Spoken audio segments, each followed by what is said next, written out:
The Quran is incredible literature from many, many different angles. You could study the subject from many different points of view. Actually, I'm working on a seminar that's launching in February dedicated to each angle, each perspective from which we can study and appreciate the eloquence and the precision and beauty of the Quran. I'm only going to present probably 3 dimensions to you today. Of the 20 or so that I've compiled thus far, at least 3 dimensions I'll try to present to you today, inshallah. And the first of them is precision in word choice, or accurate word choice.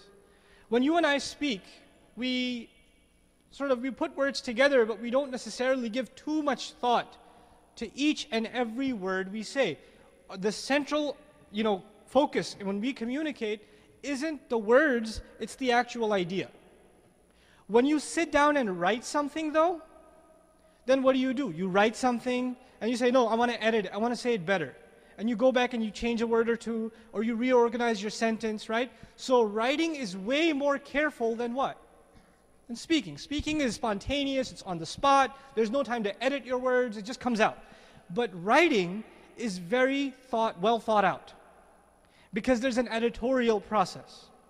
Now, we already said that the disbeliever says that the Quran is the speech of Muhammad, while the believer knows that it's the speech of Allah. The speech of a human being is not necessarily calculated down to the word. It's not calculated down to the word. But the speech of Allah is perfect, because it comes from a source that is perfect. And that is illustrated with hundreds of thousands of examples in the Quran. This is a subject in and of itself, precision of words in the Quran. It's a subject in and of itself. I'll give you some very brief examples. Shu'aib alayhi salam, he's a messenger, right? Okay? Now, as a messenger alayhi salam, he is mentioned numerous times in the Quran. Allah Azza wa Jal says to us, وَإِلَى مَدْيَنَ أَخَاهُمْ شُعَيْبًا. To Madian we sent their brother Shu'aib. We sent their brother Shu'aib. Now, what I want to tell you is, what is the name of the nation to which he belonged? Madian. Now, Madian is the name of 2 things at the same time. You got to remember this, okay? Madian is 2 things. Madian is the name of a place, and it's the name of a people. The people are called Madian, and the place is also called Madian. And Allah says, to Madian we sent their brother Shu'aib. In Surah Al-Shu'ara, Surah number 26, Allah Azza wa Jal gives us the stories of different prophets. He says, إِذْ قَالَ لَهُمْ أَخُوهُمْ لُوطٌ إِذْ قَالَ لَهُمْ أَخُوهُمْ صَالِحٌ إِذْ قَالَ لَهُمْ أَخُوهُمْ هُودٌ إِذْ قَالَ لَهُمْ أَخُوهُمْ نُوحٌ. When their brother Nuh said to them, when their brother Nuh said to them, said to his nation. The next story goes to another prophet. When their brother Salih said to them, to his own nation. Then it goes to Hud. When their brother Hud said to them. Then when their brother Salih, Nuh, Hud, alayhi salam, and Lut, 4 of them. Their brother. The 5th one mentioned is Shu'aib. Allah says when Shu'aib said to them. He just says, إِذْ قَالَ لَهُمْ شُعَيْبٌ. When Shu'aib says to them. With all the other prophets in that very surah, what did he say? Their brother Nuh, their brother Salih, their brother Lut, their brother Hud. But when it came to Shu'aib, he said, Shu'aib, no brother. What's really interesting is other places in the Quran, Allah says, وَإِلَى مَدْيَنَ, like I told you, وَإِلَى مَدْيَنَ أَخَاهُمْ شُعَيْبًا. To Madian especially, we sent their brother Shu'aib. In the surah in which everybody was declared the brother of their nation, you would expect that when Shu'aib's turn comes, what are you going to see? Their brother. But the word brother is taken out. It's the only one that's been taken out. Everybody else retained. And what we find that's really interesting is right before, remember the nation to which he was sent, what was their name? Madian. They have another name called Ashabul Aika. It's a longer name. Ashabul Aika means the people of Al-Aika. Aika was a giant tree that they used to worship. The name of that tree was Aika. So they were known by their religious name too. Their religious identity was the people of Aika. The fact that he was born in Madian, that he belonged to the city of Madian, that his race was a Midian race, right? One of the Arabs. Because of that, by race and by region, he is their brother. So Allah says, to Madian, we sent their brother, Shu'aib. But when Allah mentions them not as the people of Madian, but the people of what? Al-Aika, that tree, Allah is speaking to them with their religious identity. And when it comes to their religion, is he their brother? No. So when Allah mentions their religion, He says, when Shu'aib said to them, no brother. By removing the brother from that context in particular, what has been highlighted? What's been highlighted is, there is no brotherhood when it comes to conflict in deen. That goes away. It's very, very profound, precise usage. Because what we are told to expect, case after case after case in Surah Al-Shu'ara is, أخاهم, أخوهم, أخوهم, أخوهم, أخوهم, and all of a sudden the omission of أخوهم. Precision. And you could see why that precision took place. This is the first small example. Let's look at another example. You know that both the names you see on the screen, Yathrib and Medina, are they names of the same city? Sure. The Quran speaks about the city of Medina with the word Medina many times. At least 4 citations I've put on the screen for you. But it only uses Yathrib once. Yathrib is used only in Surah Al-Ahzab. That's it. There's no other place where Yathrib is used in the Quran. By the way, both are names of Medina. So you could argue from the devil's advocate point of view, hey, they mean the same thing, right? So why don't I just change Yathrib to what? Medina. Or why don't I change Medina to Yathrib? You guys keep talking about Quran is perfect, intricate word choice. You guys know too that Yathrib and Medina is the same thing. So why not put one in the other's place? What's the big deal? What difference does it make? This is a study more so of history. Before the Prophet arrived sallallahu alaihi wasallam in Medina, what was its name? Yathrib. After he came to the city, he was unanimously declared the leader of that city, and the city was coined Madinatun Nabi, the city of the Prophet. For short, the city. Medina is short for what? The city of the Prophet.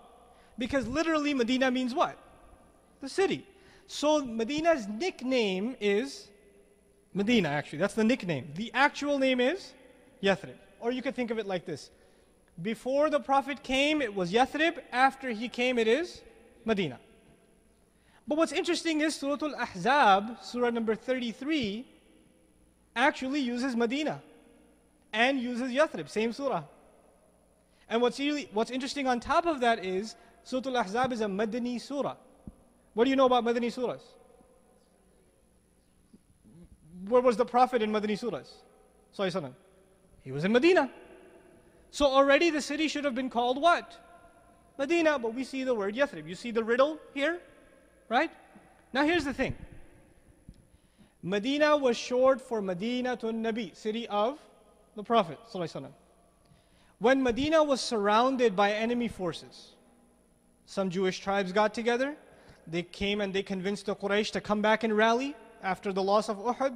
They went around and made alliances with smaller tribes and turned it into a massive army that surrounded the entire city of Medina. The city of Medina was being held hostage for weeks on end.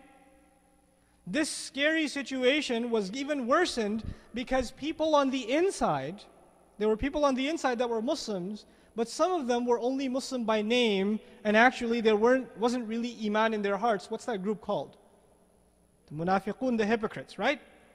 Now, some of these hypocrites, before the Prophet came, sallallahu alaihi wasallam, they were the leaders of what city? They were the leaders of Yathrib. When the Prophet came, they had to give up their positions. They had to give up their leadership because now who's the leader? By default, Muhammad sallallahu alaihi wasallam. When they were surrounded, they saw it as an opportunity to rally the forces and say, look what his leadership got us into. Right? So they say, وَقَالُوا يَا أَهْلَ يَثْرِبْ لَا مُقَامَ لَكُمْ. They said, O people of Yathrib, there's no place left for you. فَارْجِعُوا, let's go back. Go back to what? Let's go back to making it Yathrib again. Let's go back to the way things were before the Prophet ﷺ had leadership. By using the word Yathrib, you know what they exposed? Their true allegiance. Because if they acknowledged the messenger as their leader, sallallahu alaihi wasallam, what word would they have used? Medina. So just by using that word, Allah caught their word, exposed it in the Quran, and what we learn from that is their allegiances, their aspirations were, oh, one day it'll be back to Yathrib again. It won't be Medina anymore. This becomes even more evident, more clearer when we go to other places. Surah Al-Munafiqun, the surah dedicated to who? The hypocrites. Now the surah dedicated to the hypocrites is interesting. It begins with the hypocrites going out of their way to show allegiance to the Messenger sallallahu alaihi wasallam. They go out of their way to show allegiance to Rasulullah sallallahu alaihi wasallam. إذا جاءك المنافقون قالوا نشهد إنك لرسول الله. When the hypocrites come to you, whenever they come to you, they say, oh, we bear witness. No doubt you are certainly the messenger of Allah. Now the Muslim doesn't have to say that to the messenger every time. Only when he converts. Right? When he accepts it, then he says it. Otherwise he knows he's the messenger of Allah. But if you're trying to compensate for something you're feeling on the inside, like a child who says, I didn't do it by the way. And you say, what did you not do? Right? This is a guilty conscience that speaks. It's the guilty conscience that makes them say, we really believe you're the messenger of Allah. And in that surah, to show their allegiance on the outside, they said, لَإِن رَجَعْنَا إِلَى الْمَدِينَةِ لَيَخْرِجَنَّ الْأَعَزُّ مِنْهَا الْأَذَلُ. Right? They said when we return to Medina, because they were trying to show their allegiance. But when it came to desperate times in Surah Al-Ahzab, the wrong word came out of their mouth. And their true allegiances were exposed. Another interesting comparison, Makkah and Bakka. Have you heard these two names of Makkah before? They both occur once in the Quran. Once in the Quran in Surah Muhammad, Allah Azza wa Jal uses the word Makkah. Another time He uses the word Bakka. Now historically speaking, they are both names of the same city, Makkah. Some have argued that Bakka was the first name and Makkah is the later name. More accurately though, linguists have argued that Makkah is the name and Bakka is the nickname.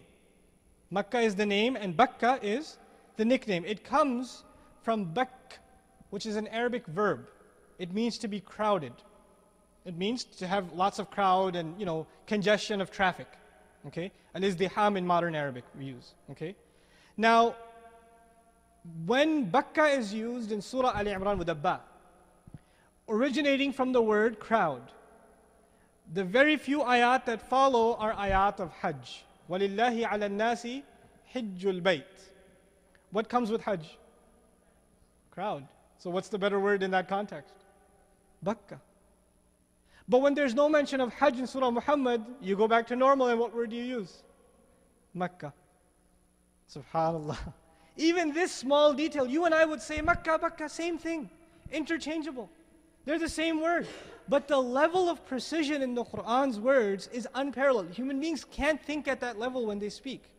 They can't think at that level. We're not at that level of accuracy. So one thing we learn from Qur'an is how careful we need to be with our tongues. Right? This is the sunnah of Allah Azza wa Jal. He speaks in very, very, very precise, even to the minutest detail. Another interesting comparison, we go back to Surah Al-Ahzab. This you may have heard before. مَا جَعَلَ اللَّهُ لِرَجُلٍ مِّن قَلْبَيْنِ فِي جَوْفِهِ. In the fourth ayah, Allah says, Allah did not put two hearts inside of any man whatsoever. But now listen carefully. وَمَا جَعَلَ أَزْوَاجُكُمْ. You know what azwaj means? Spouses. Spouses. And Allah is speaking to men from the beginning of the ayah, so it means wives. Because the beginning of the ayah is talking to men, spouses here means wives. Wives are women.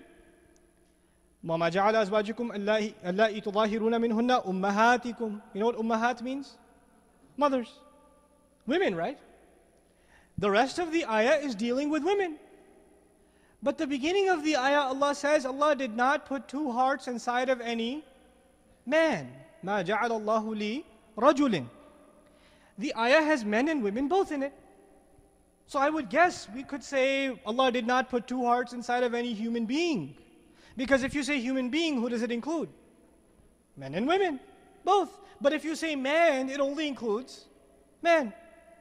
This is so because the Quran is literally accurate and figuratively accurate. Of course, when Allah says Allah didn't put two hearts inside of any man, He's not being literal. The idea is two intentions at the same time. Iman and kufr at the same time. Right? Iman and nifaq at the same time. Hypocrisy and faith can't coexist. One or the other. Faith or belief or disbelief, they can't coexist. One or the other. Certainty and doubt can't coexist. One or the other. So the figurative expression is, Allah did not put two hearts inside of any man. But if you take it literally, is it true literally too? Right. But for women, they can get pregnant. And when they get pregnant, how many hearts can be inside them? Subhanallah. You could have argued literally, hey, what about women? They might have two hearts at some point. But even that criticism from the literal point of view isn't even possible. مَا جَعَلَ اللَّهُ لِرَجُلٍ مِنْ قَلْبَيْنِ فِي جَوْفِهِ. Subhanallah. Okay. Another one. I didn't put Arabic on the screen on purpose because I don't want you to think that you can appreciate this subject only by Arabic. I really want to water this down to English, inshallah ta'ala, as much as possible. Allah speaks about tranquility often. The Arabic word for tranquility is as-sakina. As-sakina. Allah Azza wa Jal says, هُوَ الَّذِي أَنزَلَ السَّكِينَةَ فِي قُلُوبِ الْمُؤْمِنِينَ. He is the one who sent tranquility into the hearts of the believers. He sent it into the hearts of the believers. But then several times in Surah Al-Fath and Surah Al-Tawbah also, فَأَنزَلَ سَكِينَتَهُ عَلَى رَسُولِهِ وَعَلَى الْمُؤْمِنِينَ هُوَ الَّذِي أَنزَلَ فَعَلِمَ مَا فِي قُلُوبِهِمْ فَأَنزَلَ السَّكِينَةَ عَلَيْهِمْ. He sent tranquility upon them. In one place he says in the same surah, he sent tranquility inside their hearts. In another he says he sent tranquility upon them. Now, tranquility inside your hearts, tranquility upon you, it's the same idea essentially, but not close enough. This would be undermining the precision of the Quran. You see, the hearts, basically in the Quran, Allah speaks of two negative sentiments. There are many, but two central negative sentiments in the hearts. لا خوف عليهم ولا هم يحزنون. There's fear in the heart, and there's grief in the heart. Of the negative emotions that you have, they stem from one of two things. Either they stem from fear, or they stem from grief. These are the two main negative. Anger can result from grief and go get worse, right? And fear leads to many other diseases, like hypocrisy can be a source, the source of it can be fear. So now these two feelings are in Arabic literature, in poetry even before Islam, the anger is described as something that rages inside your heart. And it's something that doesn't go away, it stays. Like if you're mad at your friend for saying something to you, you're not just mad at them at that time when they said it to you, you're mad at them every time you see their face. It's in your heart. It didn't just overcome you at that time, it got installed. So you have to uninstall, which means you have to go where? Inside the hearts. The beginning of Surah Al-Fath. The Muslims have traveled all the way from Medina to go make Hajj. Did they get to make Hajj at Hudaybiyah? No. So what's in the hearts? Anger, frustration. We came all this way. If you study the seerah, you'll find a lot of frustration on even the tongues of the believers. Right? So where was the tranquility needed? Inside the hearts. Inside the hearts. But fear, and even in Arabic imagery we find this in shi'r, fear is something felt on the skin. Fear is something felt in your entire body, it shivers. Fear is something that overwhelms, it comes over your heart. Instead of in your heart, it is over your heart, and it doesn't linger. When it's inside your heart, it doesn't get out until you go in and get it out. But when it's over your heart, as soon as the scary situation's over, what happens? You're back to normal. Your kids are playing around, there's almost, all of a sudden there's thunder. Kids get scared. Thunder's over, they get back to playing again. Right? That's how we are. You hear something scary or you're in a scary situation, as soon as that situation is over, you're back to normal. The fear doesn't come back necessarily. But with anger, you don't have to be, somebody doesn't have to upset you for you to be angry again. It's the old anger that can come back for no other reason. You understand? So now since the anger or the fear overcomes you, what has to overcome you to counter it? Tranquility. So Allah, in the situations wherever sakina is mentioned with ala, tranquility sent down upon, like when the Messenger ﷺ was in the cave with Abu Bakr as-Siddiq radiallahu anhu, and the investigators were looking for them, trying to find them and kill them, this was a situation of anger or fear. This was a situation of fear. So Allah sent tranquility upon them, alayhim. When the kuffar at the end of Surah Al-Fath, they had gotten together, hamiyat al-jahiliyyah. They got together in this gang mentality to gang up against the Muslims and go fight them. This was an intimidating situation because the Muslims were barely armed. Allah sent tranquility upon them. When Allah Azza wa Jal promised that they will enter the city of Mecca peacefully, لَتَدْخُلُنَّ الْمَسْجِدَ الْحَرَامِ إِنْ شَاءَ اللَّهُ آمِنِينَ. You will enter it peacefully. Because if you enter it peacefully, and by the way, لَا تَخَافُونَ, you're not going to be afraid of anything. Denying the fear. And in that situation, He sent tranquility upon them. So there's tranquility inside and there's tranquility upon. If you just read it casually, you'll say, hey, it's the same thing. But if you appreciate the profound accuracy of words, down to the preposition from in to upon, that's just prepositions. Even that is incredibly accurate. This is one of my favorites. The next one. ذَلِكَ الْكِتَابُ. How does the ayah go? لَا رَيْبَ فِيهِ. Many people know that ayah, right? Now, what does ذَلِكَ mean? Anybody know? That. ذَلِكَ الْكِتَابُ, that book. That book. Now, when I say this, as opposed to saying that, which one is closer? Is this book closer or that book closer? This book is closer. This book is closer. That book is far away. Because that, a pointing word, ذَلِكَ, is for distance. But when something is closer, you don't say that, you say this. What's interesting in the Quran is we find that book, but for the most part, multiple instances of not saying that Quran, but this Quran, هذا القرآن, this Quran. So when Allah uses book, of course He's talking about the Quran, right? But He puts it far away. When He talks about Quran, what does He do? Close. We'll come to the third one last, but at least for now, the comparison of the top two, that book versus this Quran. You see, the word book in Arabic is kitab, the origin of which is kataba yaktubu, to write. It comes from to write. The actual meaning of kitab is that which is documented, that which is etched or written. Now, where is the Quran written? Where is it written? Was it already written when it was being revealed? Huh? No. In its complete form, was it already in existence with who? So the actual book is where?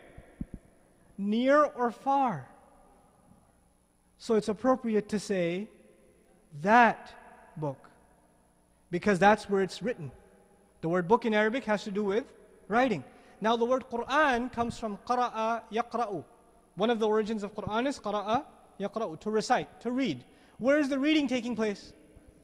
Over here. So what's more appropriate? This recital. SubhanAllah. And then in one instance Allah says, هَذَا كِتَابٌ. This is a book. So you say, aha, the theory is broken. Because now book is being used with what word? This. Close. But he adds, هَذَا كِتَابٌ أَنزَلْنَاهُ. We sent it down. This is a book that we sent down. So even when he used this, he added, it didn't come from here, it's from there. Because the implied, what can be alluded when you say this, is that the origin is here. You can stretch the meaning further and say, oh, you said this book, meaning you wrote it here somewhere. So now Allah Azza wa Jal prevents that possible thought from even occurring by saying that book versus this Quran, هذا القرآن. We don't see that Quran, we see this Quran in the book. SubhanAllah. Another stellar example, inshallah ta'ala, the two ayat, Al-Baqarah and Surah Ibrahim. This is the dua of Ibrahim alayhi salam. رَبِّ اجْعَلْ هَذَا بَلَدًا آمِنًا in Surah Al-Baqarah. My Lord, make this a peaceful city. My Lord, make this a peaceful city. رَبِّ اجْعَلْ هَذَا الْبَلَدَ آمِنًا. Lord, make this city peaceful. Now the English is very similar to the Arabic here as far as the meaning. Make this a peaceful city versus what? Make this city peaceful. You would think it's the same dua almost. Even in the Arabic, there's a difference just of an alif lam. هذا بلدا آمنا and هذا البلد آمنا. Small difference. But actually, before Mecca was a city, because the city is what? Mecca, right? Everybody knows that? Before Mecca was a city, he made a dua to turn it into a city and to turn it into a peaceful city. So the first dua, رَبِّ اجْعَلْ هَذَا بَلَدًا آمِنًا, is when he had not even seen the city turn into a city yet. And the dua was to turn it into a city that happens to be peaceful. When he came back alayhi salam to the city, and it was already a city, he modified his dua and said what? Make this city, which already exists, make it peaceful, safe. Subhanallah. It's very precise wording. Now on top of this, I want to share with you what are the further components of this dua. رَبِّ اجْعَلْ هَذَا بَلَدًا آمِنًا. Make this a peaceful city. What are the requirements of peace in a city? Is peace the only thing you look for in a city? No. If there are no jobs, you can't stay there. If you can't make any money and there's lots of police protection, the society is going to fall apart anyway because people can't survive. So in the first dua, he made a complete dua for an establishment of a healthy, sustainable city. He said, رَبِّ اجْعَلْ هَذَا بَلَدًا آمِنًا وَارْزُقْ أَهْلَهُ مِنَ الثَّمَرَاتِ. Provide its citizens from all kinds of fruit. Make sure that they're taken care of, they have provisions. So he made dua for the peace of a city and the prosperity of that city. You know the English expression, peace and prosperity? Right? In political science 101, you're going to learn that if you have peace and no prosperity, the society falls. And if you have prosperity and no peace, the society falls. What do you need for a society to sustain itself? Peace and prosperity. This is why at the end of Quran you find Surah Quraysh, لِإِلَافِ Quraysh, right? That's a surah about the prosperity of the city. Then we have أَلَمْ تَرَ كَيْفَ فَعَلَ رَبُّكَ بِأَصْحَابِ الْفِيلِ. Surah Al-Fil is about what? The prosperity of the city or the safety of the city? The safety of the city. They go hand in hand. One surah dedicated to its prosperity, the other dedicated to its peace. You need both these things. So when he made dua that his city come into being, he made dua of these two things. مَنْ آمَنَ مِنْهُمْ بِاللَّهِ وَالْيَوْمِ الْآخِرِ. Whoever believes in Allah and the last day, provide them with all kinds of fruits. I won't go further into his dua there. But if you come to the bottom one, was it already a city now?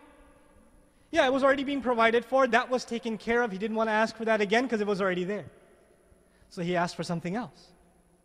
وَاجْنُبْنِي وَبَنِيَّ أَن نَعْبُدَ الْأَصْنَامِ.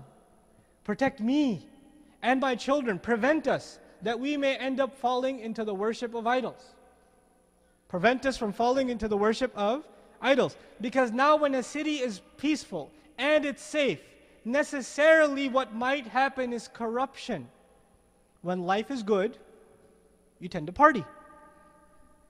And the worst kind of partying that shaitan will get you into is what? Shirk. Shirk. He sees this, the farsightedness of Ibrahim alayhi salam. So when he came back to the city, his dua was, don't let this be a place of idol worship. Prevent me and my children from worshipping idols. Subhanallah. Alayhi salam, the genius of that man. The next case. The Arabic word imra'a. Imra'a. In isolation, it means woman. But as a mudaf, and those of you that know Arabic know what a mudaf is, those of you that don't, shame on you. No, I'm kidding. Learn Arabic, inshallah, it's easy. Yes, before, very good. Somebody was paying attention in my class. So, the mudaf, when it occurs as mudaf, it means wife. Wife. Imra'a. Another word for wife that's used in the Quran is actually more appropriate for spouse, zawj. Zawj. Both words are used. Now we find imra'ata Nuhin, the wife of Nuh. Imra'ata Lutin, the wife of who? Lut. وَامْرَأَتُهُ حَمَّالَةَ الْحَطَبِ. What do you think? Whose wife is that? Abu Lahab. You guys know that, right? تَبَّتْ يَدَا أَبِي لَهَبٍ وَتَبْ. In that surah we find وَامْرَأَتُهُ, his wife. His wife. So far we have the wife of Nuh. Good woman or bad woman? She's not good, no. She's a pretty bad lady. Wife of Lut? Bad. Wife of Abu Lahab? Terrible, yeah, pretty bad.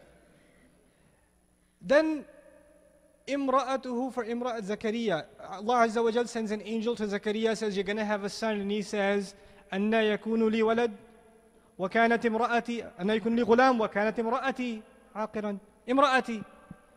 His wife, good or bad? Great. Imra'a is used for women that aren't very good, and also used for women that are good. So we can't say that Imra'a is used only for bad women. By the way, Imra'at al-Aziz, the wife of the minister. The minister in Surah Yusuf. Good lady, bad lady? Bad person. The wife of Fir'aun, Imra'at Fir'aun. One of the best. So we can't decisively say that when Imra'a is used, it's only used for bad people. Or we can't say the other way, that it's only used for good people either, right? But then what I want to share with you is, the word zawj or zawaj, it comes from zawaj, pairing. Literally, the word means pairing. What's the purpose of a pair? A pair is two parts of one thing that go together to make something greater. The night and the day are paired, and together they make the whole day, right? The sun and the moon are paired, right? They're pairs.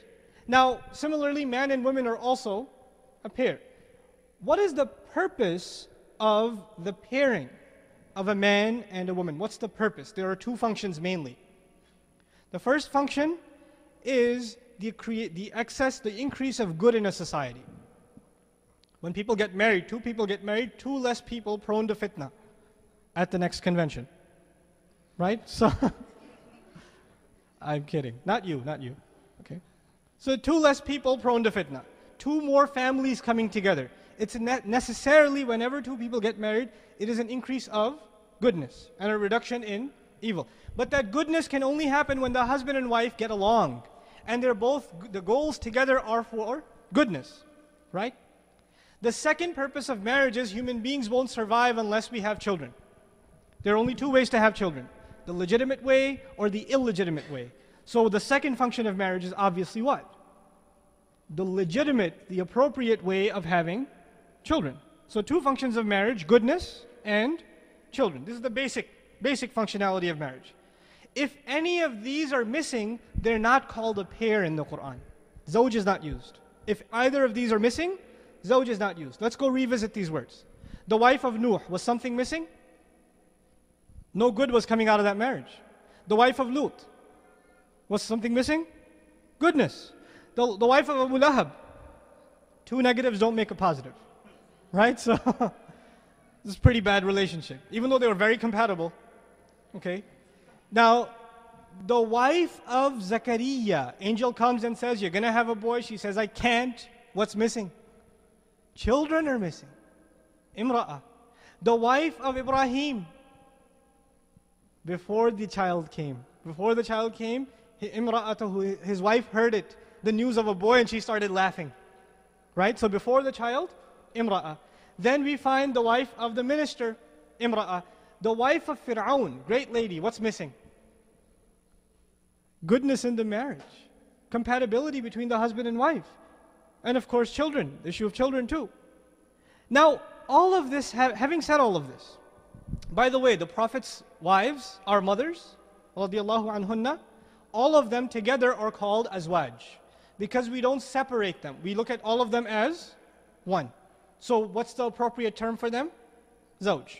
Okay, zawj or azwaj. Now, the interesting case happens with Zakaria alayhi salam. Did Zakaria, you know what happens? Allah Azza wa Jal granted him a son. What's his son's name? Yahya alayhi salam. Allah says, وَوَهَبْنَا لَهُ يَحْيَا. We granted him Yahya. وَأَصْلَحْنَا لَهُ زَوْجَهُ. And we reconcile for him his zawj. Before the child, Allah mentions his wife as what?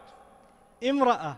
As soon as the ayah mentions that he had a child, the word for his wife used was zawj, because that which was missing is not missing anymore. Subhanallah. This is going to get a little heavy. I warn you. أنذرتكم. Okay.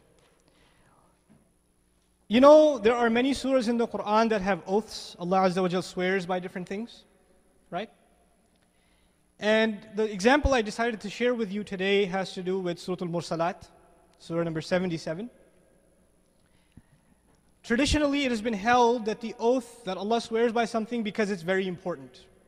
وَالتِّينِ وَالزَّيْتُونِ وَطُورِ سِينِينَ وَالشَّمْسِ وَضُحَاهَا وَالْعَصْرِ وَالصُّبْحِ وَالْفَجْرِ وَاللَّيْلِ وَلَيَالٍ عَشْرٍ وَالْفَجْرِ. Right? All of these are oaths in the Quran. Allah swears by different things. One of the views that has been held is that Allah swears by these things because in and of themselves they are powerful and sacred or important. But that's not all. Allah swears by different things to allude or to present an argument that is about to come. So if the beginning of a surah has oaths, it is leading to a conclusion which is called Jawabul Qasam, the response to these oaths. The oaths are there to set a certain mindset, prepare you for an argument that is coming. Okay? With that in mind, I want to share with you some oaths, some really powerful literary oaths in the beginning of Surah Al-Mursalat. By the way, Surah Al-Mursalat belongs to a handful of surahs in the Quran in which there is a lot of repetition. There's a lot of repetition. Okay? This is one of those surahs in which there's a lot of repetition. One of them is Surah Al-Rahman, very famous. فَبِأَيِّ آلَاءِ رَبِّكُمَا تُكَذِّبَانِ فَوَيْلٌ يَوْمَئِذٍ لِلْمُكَذِّبِينَ is the repetition in Surah Al-Mursalat. Another surah with a lot of repetition is Surah Al-Shu'ara. Okay? These are a few handful of surahs in which there's a lot of repetition. Now, the purpose of that repetition is the discussion for another day, inshallah, because it has a profound function. Today we're dealing with the oaths themselves. You see, the Quraysh had argued, you keep talking about the sun and the moon colliding, about the mountains are going to move swiftly like they're made of wool, and they're going to move like that. People are going to be looking drunk. The oceans are going to boil over. These big things, this is not going to happen. All this, when is it going to come? All these big things you talk about, we've never seen anything like that. So they were basically arguing that the challenges and the threats of the Quran are too cataclysmic. They are too enormous to be possible. In response to that, Allah Azza wa Jal takes an oath in these few ayat, by majority opinion of the Mufassirun and from the language it is supported, by winds. Allah swears in the beginning of Surah Al-Mursalat by the creation of Allah, winds. Al-Mursala is used actually in Arabic for that which has been released. It was used for horses. The word urf, which is wal-mursalati urfa is the ayah. Urf in Arabic is the back, the horse on the back of its head, its neck, there's this hair. And if you don't have ropes for a horse, what's the only thing you can grab onto to slow it down? It's that hair. Allah Azza wa Jal gives the image of winds as though they are like a horse, a wild horse, who has been unleashed because its hair has been let go. What happens to a wild horse when you let go of its hair? It goes crazy. Marches forward, doesn't care where it's going, full speed ahead. So what's being paralleled is the image of a wild horse with winds. Meaning winds that Allah is telling the Quraysh, first of all, that winds are not something that blow randomly this way or that way. This soft breeze you feel on your face is because the reins are being held. By who? By Allah Azza wa Jal. But it is very possible for that same Lord to let go of that lock of hair, and what's going to happen?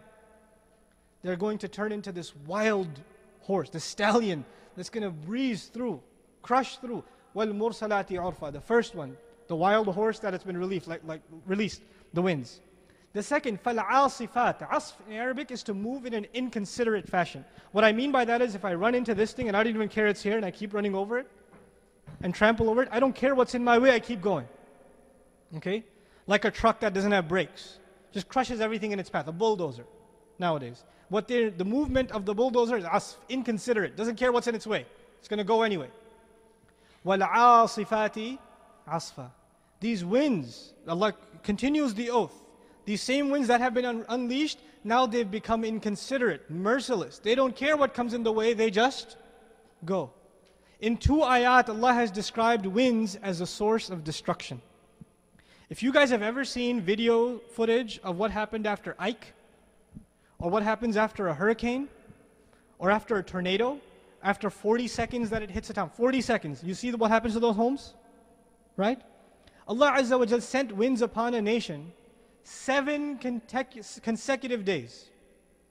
7 consecutive days, winds have been unleashed upon them. سَخَّرَ عَلَيْهِمْ سَبْعَ لَيَالٍ 7 nights. وَثَمَانِيَةَ أَيَّامٍ حُسُومًا. Subhanallah. 7 and 8. 7 days, 8 nights. 7 nights, 8 days rather. Continuously pounding them. What does 40 seconds do? I saw, after Galveston, the Hurricane Ike, I saw some footage and I was there a few weeks ago. You know how they have those railings on the beach? Those metal railings are this thick. They were twisted around like noodles.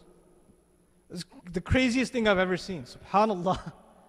Now the winds, which is not some major cataclysmic sun and moon coming together. There's no special event that has to be prepared. You know when you make special arrangements for a mass weapon of destruction? What is Allah using to destroy these people? The wind. Allah doesn't need to make, in 2 ayat He's told the Quraysh, there needs to be no special arrangement made for you guys. All He has to do is release the lock on the winds. That's all He has to do. And then He turns around and He gives you the other dimension of winds. Winds can be a source of death, yes, but they are actually also a source of mercy. Allah Azza wa Jal continues the next 2 oaths, وَالنَّاشِرَاتِ نَشْرًا. And the winds that serve to spread all over. They spread. Nashr literally means you take a bunch of seeds, you throw them on the ground. What happens to the seeds? They spread in random directions, right? So Allah speaks about the winds that carry and disperse. What the ulama of tafsir have concluded from this is that the winds carry and disperse the clouds. Because the clouds, wherever they go, what's going to fall? Rain. And rain is the source of life on this earth. No rain, no life. Drought means death. So the winds that were the source of death in the first 2 oaths are now beginning to be the source of what? Of life. And now we know even better. Now we know winds don't just carry the clouds around. What else do they carry with them? The pollen. The source of vegetation. Pollen travels from one place to the other by means of winds. Right? Those of you that have bad allergies know that pretty well. It's actually a mercy of Allah. Right? Which is why we're reminded to say Alhamdulillah, right? Subhanallah. Anyway, وَالنَّاشِرَاتِ نَشْرًا. Allah Azza wa Jal spreads these clouds out. Now when you think of cloud spreading or pollen falling, you would think that this is random. You would think that this division of the clouds is going that way, not this way, or the drop fell here, not there. This is random. They call it the random acts of Mother Nature. We know there's no such thing. These are precise, calculated acts of who? Of Allah Azza wa Jal. So He says, فَالْفَارِقَاتِ فَرْقًا. Those who make very precise divisions. It's going to fall here, not here. This land will remain dry, this land will get water. فَالْفَارِقَاتِ فَرْقًا. 2 things have been given to us so far. These winds, they bring about rain, they bring about life, and also they bring about what? Death. Both things. Then Allah Azza wa Jal says, after this, فَالْمُلْقِيَاتِ ذِكْرًا. They bring people into contact with reminder. These winds bring people into contact with reminder. Just a few reminders that I want to share with you that these winds bring about, if you reflect upon them. Winds they're causing a cooperation between the heavens and the earth. The clouds are moving in the heavens, and the rain is falling on the earth. All of it to serve who? Serve us. Serve the human being. Allah is showing just by means of the winds that He has given, it's a single leadership. It's a single chain of command. It only comes from Allah. They're not under separate leaderships. It shows the purpose of creation. One of the great reminders of the ayat, the purpose of creation. How everything comes and cooperates with everything else. All as a favor to me. Right? Reminds you of your own purpose. If Allah has created all of these things with such purpose, then who is this thing has been created, خَلَقَ لَكُمْ, He created for you, I must have a purpose too. So even wind reminds me of my purpose in life. It's a profound reminder. And then the second reminder that the winds carry, I give you an example. If you left your pet in the house without giving them water, you forgot. You come back after the whole day. Your pet is at whose mercy? At your mercy. Until you take a little plate or a little drop of water and drop it in their tongue, they're begging for it. Whether that animal scratches you or damages your property or listens to you, doesn't listen to you, in the end they submit to who? To you. As wild as they can get. As wild and rebellious as human beings can get. If Allah does not give us these sips of water to drink, where do we go? There's nowhere else. We're more pathetic than the pets we think we own. We are more powerless before Allah. It is a reminder of the lordship of Allah that He's letting you drink these sips. This water is not your product. You can walk about arrogantly on the earth, but if He doesn't send that mercy from the sky, where are you going to be? It's the lordship of Allah. The winds are reminding you of Allah's lordship over you and me. And the second powerful reminder, so these winds deliver a reminder. The winds are a reminder of resurrection. These winds come, water comes from the sky, the earth is dead, and what happens to the earth? It comes back to life. Dead becomes living. And now every time the rains bring life to the earth, we are reminded that we will also die and we will also be in this earth, and just like the earth is giving out vegetation, it will be giving out human beings on the day of resurrection.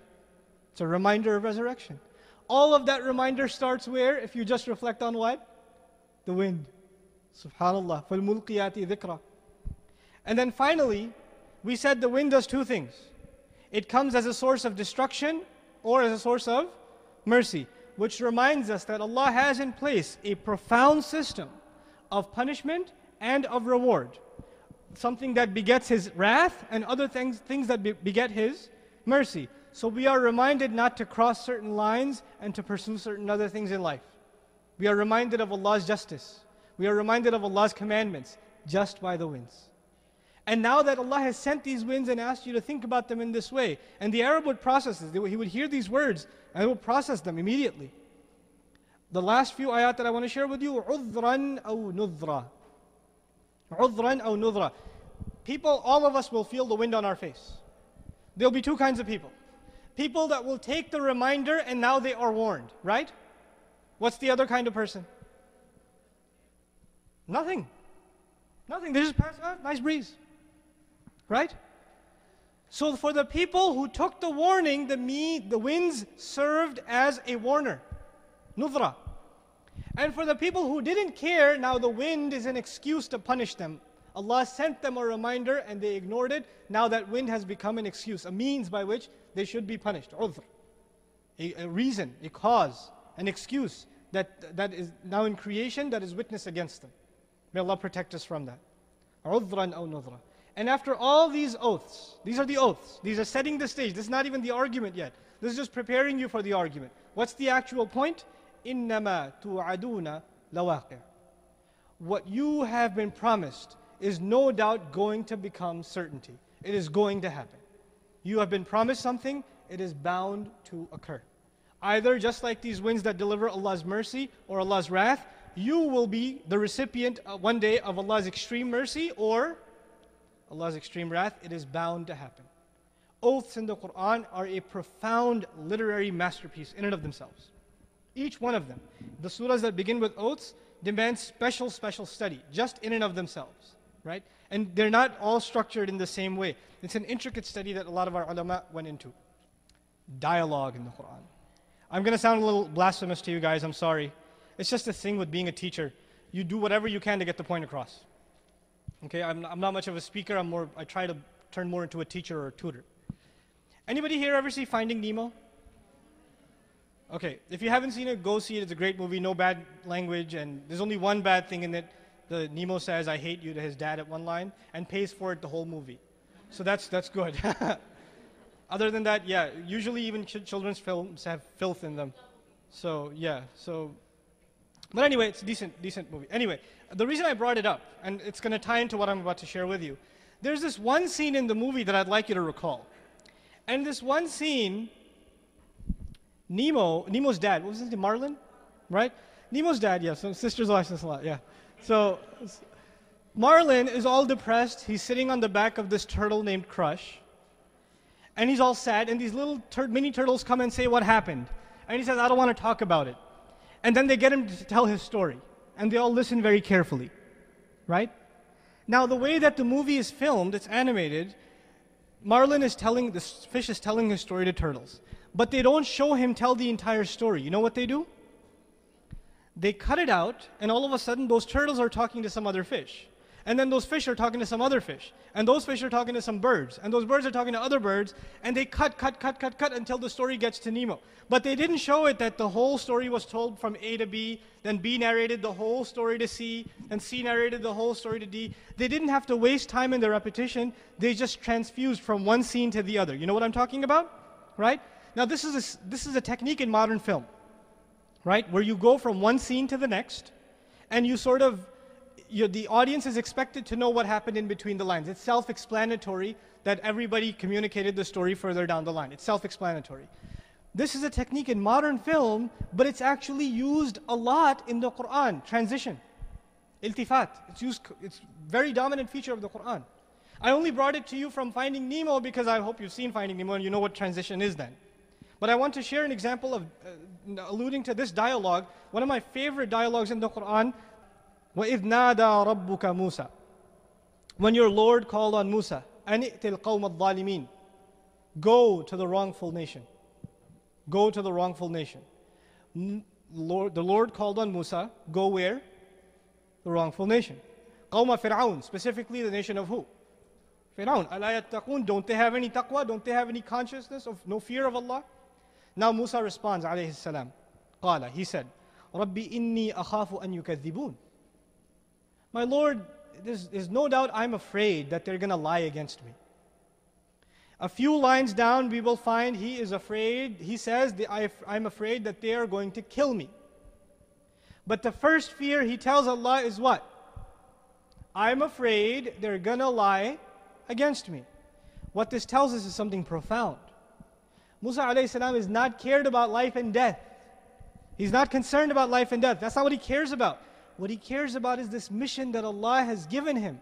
He does not want to disappoint this mission that Allah has handed him. And if they lie against him, he will not be able to fulfill his mission. So the first fear he expresses to Allah is that they are going to belie me. They're going to lie against me. They're going to disregard me. إِنِّي أَخَافُ أَن يُكَذِّبُونَ. Something pertaining directly to the task Allah gave him. And then the second problem, وَيَضِيقُ صَدْرِي. My chest becomes tight. Musa alayhi salam was known to have a temper. When people speak to him in obnoxious terms about Allah, like Fir'aun did, when somebody speaks to him clearly in the wrong, the first thing, some people are able to keep their calm and respond. Other people get really, really upset when they hear something outrageous, right? And there's some people in debate, their job is to say things outrageous to make you so angry that you can't think straight. And then you trip on your words. Now, it's not that you don't know what you're talking about, but you're just so mad that you can't talk clearly anymore. And he says he has that problem. He says, وَيَضِيقُ صَدْرِي. My chest becomes tight when I'm frustrated. What's implied here is his frustration. وَلَا يَنْطَلِقُ لِسَانِي. And my tongue stops articulating. He's not just talking about his stutter. He's talking about something else too. When he gets extremely angry, he can't communicate his ideas clearly. And he's afraid if he does that, what's going to fail? The mission. The task will suffer. So I fear this shortcoming of mine will come in the way of this task you have given me. وَلَا يَنْطَلِقُ لِسَانِي فَأَرْسِلْ إِلَىٰ هَارُونَ. Beautiful words. Give the responsibility of messengership to Harun also. Make him a messenger too. If I fail, the backup should be there. I'm not important. What's important, he's saying? The mission. So he says, send Harun with me. This is why, because I might fail. Then he goes, Allah Azza wa Jal, then he adds, by the way, وَلَهُمْ عَلَيَّ ذَنْبٌ. And by the way, they have especially against me, they have a rap sheet. They have a crime against me on file. What's the crime? You kill somebody. فَأَخَافُ أَنْ يَقْتُلُونَ. I'm afraid that they're going to kill me. He asked for Harun alayhi salam to be hired first. Then he said, I might get killed, which explains why you need Harun in the first place. In case he gets killed, who will still be there to deliver the message? So he's explaining his rationale for putting Harun in place. Subhanallah. He's not afraid of being killed. He's afraid of the mission not being accomplished. Subhanallah. Alayhi salam. فَأَخَافُ أَنْ يَقْتُلُونَ. قَالَ كَلَّا. Allah said to him, no. فَاذْهَبَا. Both of you go. The beginning of the dialogue is between Allah and Musa. And Allah says, who goes?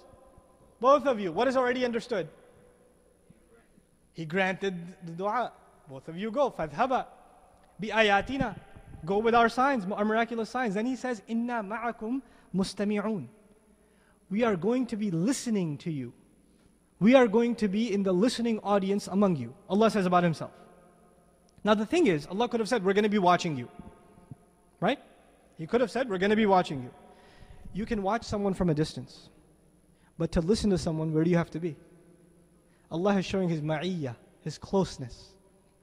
He wants Musa a.s. to feel that Allah is close to him, He's supporting him.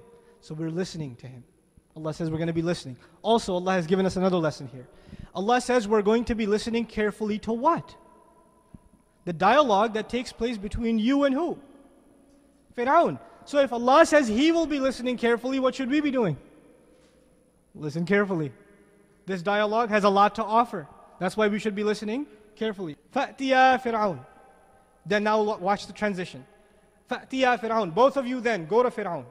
فَقُولَا. Then both of you say, إِنَّا رَسُولُ رَبِّ الْعَالَمِينَ. We are both like one messenger of the Lord of the worlds. We're inseparable. They didn't say we are messengers. They said we are messengers, singular. You can't separate us. إِنَّا رَسُولُ رَبِّ الْعَالَمِينَ. أَنْ أَرْسِلْ مَعَنَا بَنِي إِسْرَائِيلَ.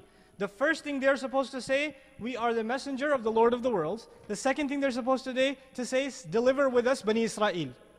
Send Bani Israel with us. Leave them from your captivity. You guys know the children of Israel were slaves, right? They were under captivity of Fir'aun. So two demands. First demand, we are messenger of the Lord of the worlds. The second demand, send with us Bani Israel. Now I want to show you the transition. قَالَ. Fir'aun said. Wait a second. In the previous ayah, who was talking? Allah was talking to Musa a.s. and to Harun indirectly. In the very next ayah, who's responding? Fir'aun. We have been shown a transition. Allah told them to say this. It's understood that they went and they said this. It doesn't have to be repeated. It's redundant. It's understood. But by the way, I want you to picture this. Musa a.s. already said he's known as a criminal there. They have a rap sheet against him. He's known for a murder. He's alleged to have murdered somebody. He's a wanted criminal. He's a fugitive. He ran away from that city. He has to go where now? Not sneak into his house. Not on the outskirts of the city. Where does he have to go? To the palace, where there is the majority of the guards. The chances of getting killed would be highest when you go towards the police station. Right? He has to go towards them. He walks into the castle of Fir'aun, stands in front of Fir'aun. Allah protects him thus far. Obviously, he's a fugitive. The police are looking at him funny. Everybody's laughing at them. He's standing next to Harun, who's from the Israelites, who's considered second-class citizens. And Fir'aun is the king. He's on the throne. He's in authority. Obviously, who's in a higher position right now, as it seems? If you look at that scene, who's got the upper hand? Fir'aun's got the upper hand. He's got the upper hand. And now you walk into his court and you say, we are the messengers of the Lord of the worlds? Who claimed that he's the Lord? And you go to him and say, by the way, you're not the Lord. We're actually representing the Lord. You walk to his palace and slap him on the face with that statement. Inna Rasulu Rabbil Alameen. And then he's Lord, and especially he's Lord over the slave nation. What's the second thing you have to say? By the way, your lordship over the slave nation is done. Send them with us. Now imagine this scenario. This is very strange. Musa a.s. is in no position apparently to make these claims. But he does. Fir'aun, clever politician. Imagine him sitting arrogantly on his throne, his ministers all around him smirking as Musa a.s. is talking. What's he talking about? He says, قَالَ. Fir'aun says, أَلَمْ نُرَبِّكَ فِينَا وَلِيدًا. Didn't we raise you as a boy among us? Didn't I let you live among us as a boy? Wasn't this a favor? What's he saying to him? You should be coming, begging me at my feet and thanking me that I haven't killed you yet. Here you are coming, talking to me like this. Have you forgotten that I raised you in our home as a child? You disloyal. See, he's insulting the character of Musa a.s. Did he respond to any of the things Musa said, by the way? No. He's clever. He's clever. He's trying to test the psychological firmness of Musa a.s. He's trying to throw him off his feet. Didn't we raise you as a boy among us? وَلَبِثَّ فِينَا مِنْ عُمُرِكَ سِنِينَ. And you spent many years voluntarily with us. It's not like we held you. You spent them, labitha, to stay voluntarily. You stayed with us for many years. Who are you to talk like this in between the lines? وَفَعَلْتَ فَعْلَتَكَ الَّتِي فَعَلْتَ. And you did that thing that you did. You see the way he said it? You did that act of yours that you had done. What is that act? He didn't say you killed someone. He's trying to make him nervous. You want me to tell everyone what you did? You know that thing? You see, he's intimidating Musa alayhi salam. وَفَعَلْتَ فَعْلَتَكَ الَّتِي فَعَلْتَ وَأَنْتَ مِنَ الْكَافِرِينَ. And you're from those who deny? You're from those who deny my favor? You're from those who deny that you murdered? Kafir is to deny. So now Fir'aun is trying to put himself in this more intimidating position and put Musa alayhi salam down. Musa alayhi salam responds, قَالَ فَعَلْتُهَا إِذَنْ. Yeah, I did that then. By the way, Fir'aun had said, I raised you as a boy, you stayed with us for many years, and you killed someone. 3 things. Of these 3 things, what's the most important allegation against Musa? The third. So he responds to that one first because he's an intelligent man. He needs to get rid of the biggest hurdle first. I did that, I committed that act then. وَأَنَا مِنَ الضَّالِّينَ. And I was from those who were misled. I was confused. I was conned into it. I did it, I admit it. He admits it. Gets that out of the way first. He's not a kafir of it anymore. He's not in denial of that anymore. Then he says, فَفَرَرْتُ مِنْكُمْ. Beautiful. I ran away from you. لَمَّا خِفْتُكُمْ. When I used to be scared of you. لَمَّا خِفْتُكُمْ. When I used to be scared of you. What's he telling him? It's not working. I'm not scared of you. I had run away when I was scared of you, and I have come back as a sign. It's already an indication that what? I'm not scared of you. لَمَّا خِفْتُكُمْ. فَوَهَبَ لِي رَبِّي حُكْمًا. And my real Lord, my Lord, He granted me wisdom and firmness. وَجَعَلَنِي مِنَ الْمُرْسَلِينَ. He made me from those who have been sent. Meaning I haven't come back to visit, I have been sent on a mission. The first thing he said was he's a messenger. Now he's coming back to the same subject because he's not letting himself be distracted by the side arguments. He comes back to the main point. I have been sent. Comes back to the same thing he started with. Fir'aun was trying to change the subject. The politician that he is, he doesn't want to answer the question, he wants to change the subject. Start a new controversy. Sound familiar? Right? And so this, Musa alayhi salam doesn't get dissuaded. He stays on point. I have been from those who have been sent. He's made me from those who have been sent. وَتِلْكَ نِعْمَةٌ تَمُنُّهَا عَلَيَّ. And by the way, that favor you speak of, what favor? You raised me. You did favor that upon me. I agree. And عَبَّدْتَ بَنِي إِسْرَائِيل. He poses a question. So you did that favor to me, and as a result, you have a right to enslave Bani Israel. Is that what you're trying to say? He tries to question the rationale of Fir'aun. Remember the second demand of Musa? What was it? So deliver Bani Israel. He says to him, by the way, you're saying that you raised me as a boy. Thanks, by the way. You did do that favor. What does that have to do with enslaving Bani Israel? What are you talking about? You see, Musa alayhi salam didn't move from the point. And he showed the lack of rationale in Fir'aun's line of thinking, which is already an insult to the intellect of Fir'aun in front of the entire audience. Who is the audience? The high caliber ministers of Fir'aun. They're the ones in the palace, right? The loyalists. And in front of all of them, that's what happens to Fir'aun. Now look, قَالَ Fir'aun. Fir'aun is now stumped. He doesn't have any choice but to address the subject at hand. So what does he say? وَمَا رَبُّ الْعَالَمِينَ. What Lord of the worlds are you talking about? He didn't even say, وَمَنْ رَبُّ الْعَالَمِينَ. Who is the Lord of the worlds? He didn't say who, he said what. When you say what, you're saying it doesn't even exist. When you say who, then you're trying to figure out who it is. Or when you say what, you're trying to say it's just a it's just a figure of your imagination. What are you talking about? What Lord of the worlds? And he thought by insulting Musa alayhi salam like that, what Lord of the worlds? Like that. What's he going to say now? Musa alayhi salam takes that opportunity and stabs him right where it hurts. Look, قال, Musa alayhi salam said, رَبُّ السَّمَاوَاتِ وَالْأَرْضِ. The Lord of the heavens and the earth.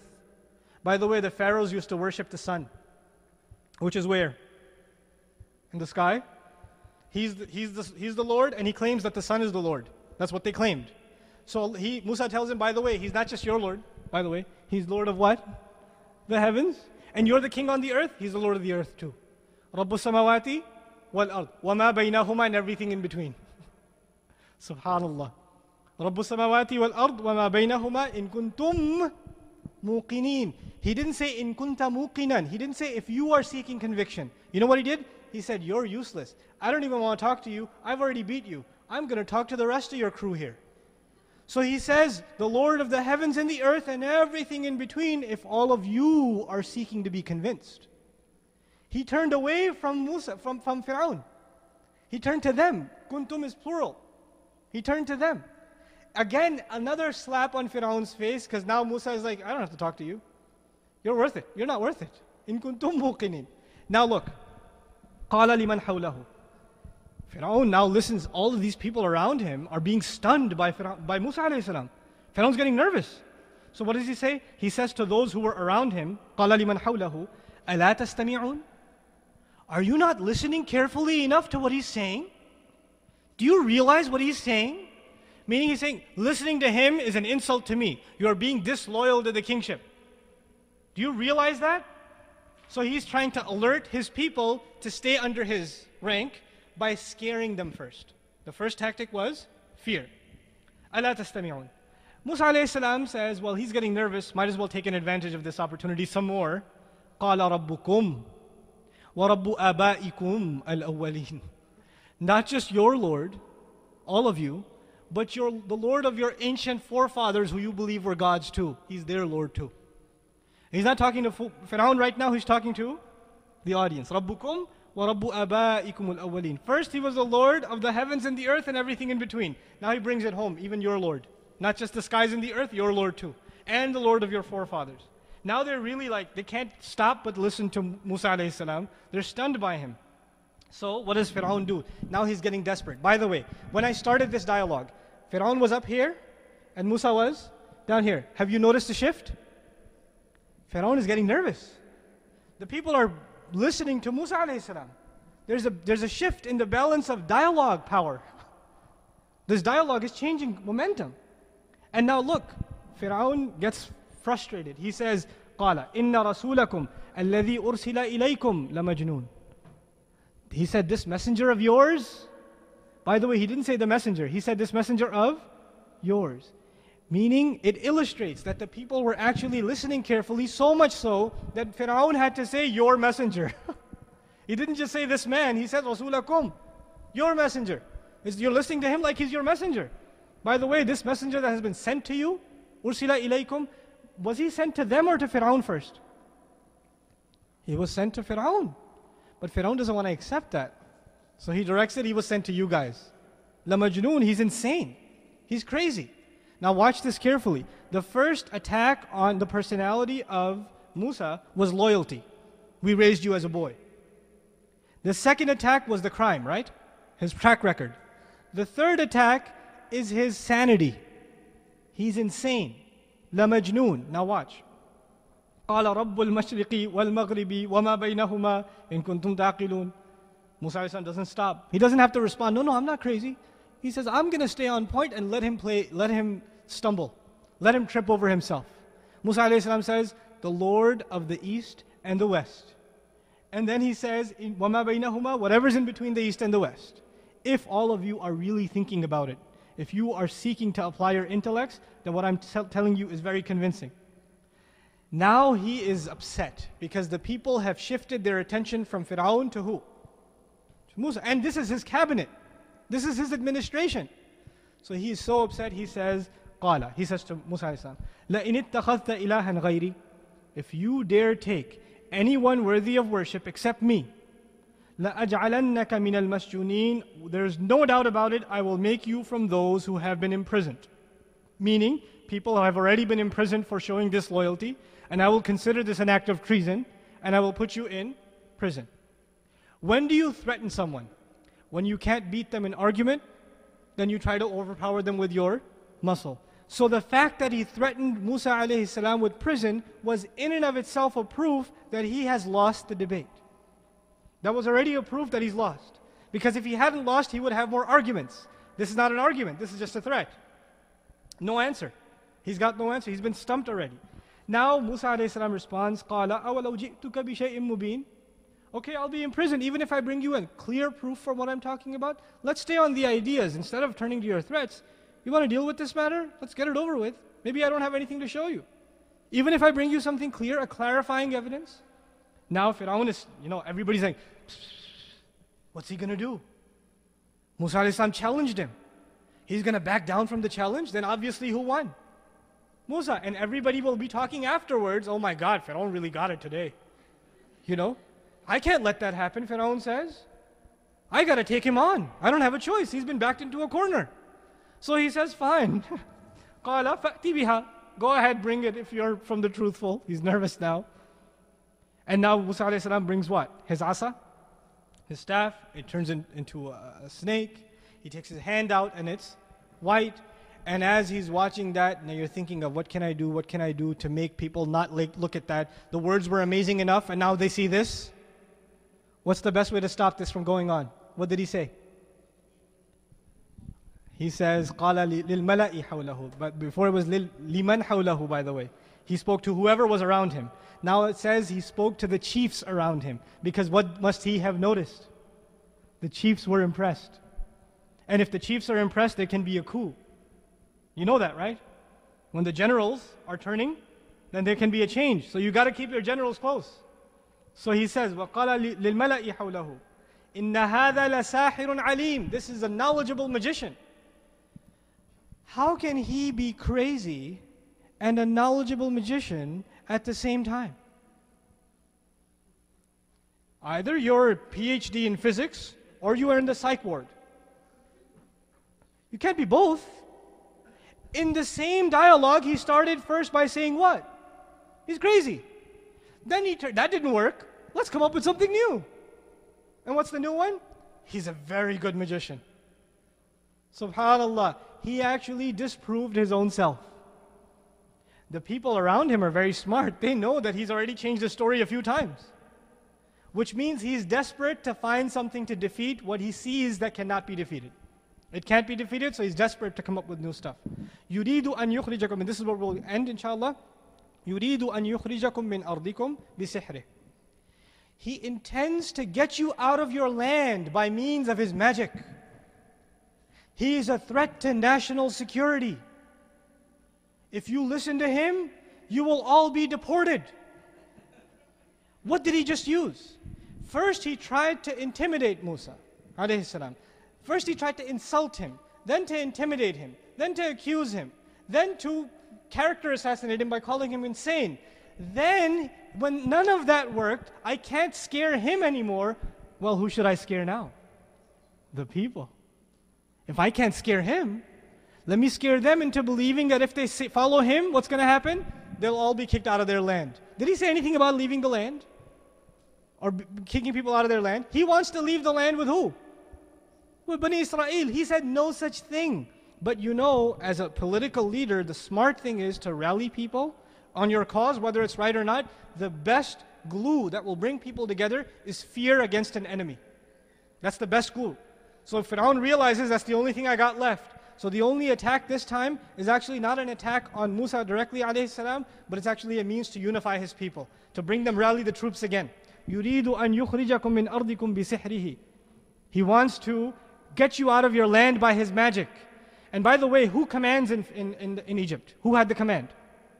Fir'aun. Look at this ayah. فَمَاذَا تَأْمُرُونَ. What do you guys say? Whose opinion did he ask? The people's. Because he saw that the people are not listening to him. So he wanted to make the people feel included in the process, so he could keep them loyal. He was losing the loyalty. Because normally what would Fir'aun say? Who has commanded? Whose opinion is this? Mine, my way or no way. But now he's forced to say, فَمَاذَا تَأْمُرُونَ. What do you guys think? He's been humbled. He's been overpowered just by the words that were given to Musa alayhi salam. Just by that. Dialogue is one of the most powerful means of communicating messages in the Quran. It's not just this one said this one said that.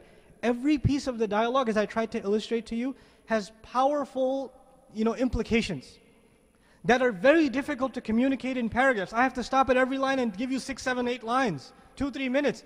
But the way it's captured so eloquently, woven together, it's incredible. It really is. So the point that I want to drive home, inshallah, and I'm done, bi'idhnillah, jazakumullahu khairan for your attention, is as follows. The Quran is remarkable, stunning, mesmerizing literature.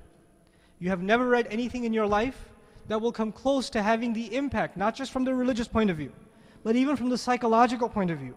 You will not be affected by anything that you will ever listen to or read like you will be by the Quran. The tragedy of our times is that we have reduced the Quran to translation and reduced the Quran to certain isolated quotations, by virtue of which we actually don't get to see the power in which it is communicating its message. And this is a big problem. By the way, the scholars of the Arabs don't have this problem. They see it. They see the beauty. This is a problem mostly for the majority of the people of this ummah who are suffering from iman deficit to begin with. And if they saw this miracle and they saw that mesmerizing power of the Quran, at least heard about it on a regular basis, we would necessarily see a change in attitudes. A change in the regard, the awe, the inspiration we take from this Quran. It would be a different relationship. The dynamics of that relationship would change. At the very end of my talk, I wanted to make an announcement. I was motivated to do this program for a few reasons. First of all, I'm very honored by the invitation. It really is an honor to be here, alhamdulillah. I've been working about 2.5 years now on putting together a weekend seminar. Just a single weekend seminar on, these few examples I shared with you, Shu'aib and word precision and dialogue and oaths in the Quran, right? These are 3 of about 22 categories of Quranic literature, literary analysis that I've been working on compiling from various scholarly resources. And I've designed them to present them, inshallah ta'ala, through Bayyinah in a way that is easy to understand for folks that have never studied Arabic before. I don't want the prerequisite for this to be Arabic studies. Of course, if you've studied Arabic, you'll appreciate it. But even if you haven't, my intention is to give this sort of, a popular exposure, a mass exposure to this dimension of the beauty of the Quran, inshallah ta'ala. And my sole motivation for that is I want to inspire an entire generation of people, spanning ages and genders and races and ethnicities, that we all get into the realm of Islamic studies, of Arabic studies, and more particularly Quran studies, more and more seriously, and that we have more meaningful experience when we pray. Because our prayer, the longest part of it is what? It's Quran. And if we can appreciate the power of the Quran in our prayers, wallahi, we'd be different people. We'd be a different kind of people. So I pray that inshallah ta'ala you're able to join this venture whenever it comes to your town. Bidnillah, I think it should be in New York pretty soon, but it's going to be traveling all over the country, and I'm hopeful that you'll attend with yourselves and your families, inshallah ta'ala. And you can check our website, right? You know what's the website? Bayyinah.com. BAYYINAH.com. Remember the promise of Allah. It's the challenge. وَلَقَدْ يَسَّرْنَا الْقُرْآنَ لِلذِّكْرِ. We made Quran easy for dhikr. Dhikr means to remember. Allah also means to memorize. Allah challenged that Allah made Quran easy to memorize. فَهَلْ مِن مُدَّكِرٍ. Is there anyone who will come forward and take the challenge? Put the effort in. So put the effort in. Respond to Allah's challenge. He's opened that challenge to all of us. May Allah make the memorization of Quran easy upon all of us. May Allah Azza wa Jal give us all a real appreciation of the beauty and the marvel and just the priceless gem that every ayah of the Quran is. May Allah Azza wa Jal put a love of the Quran and a love of the Sunnah of the Messenger Sallallahu Alaihi Wasallam in all of our hearts. Subhanakallahumma wa bihamdik.